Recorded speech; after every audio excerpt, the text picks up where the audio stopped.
આપણા ગુજરાતની કોંગ્રેસના શાસનમાં દુશાસનમાં કેવી હાલત હતી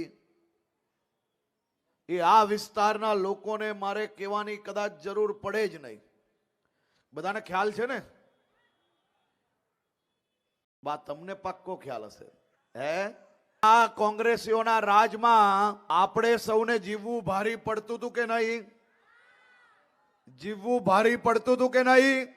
આ વટથી આપણે જીવવાનું ક્યારથી ચાલુ કરી શક્યા?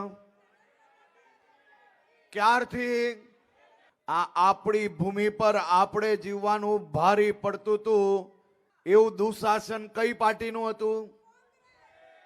કઈ પાર્ટીનું? આ વર્ષે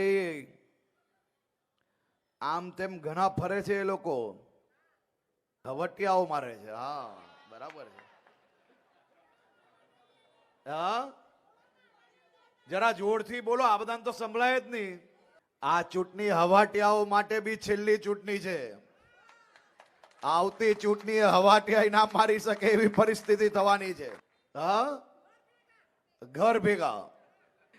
એક સમયે તમારી આ ધરતી, જેને આ દેશ માટે અનેક એવું નેતૃત્વ આપ્યું છે, ધરતી, દરિયાપુર હોય, ખાડિયા હોય, આપણું અમદાવાદ હોય, એ કોંગ્રેસના શાસનમાં કર્ણાવતી કે અમદાવાદ તરીકે નહીં ઓળખાતું હતું.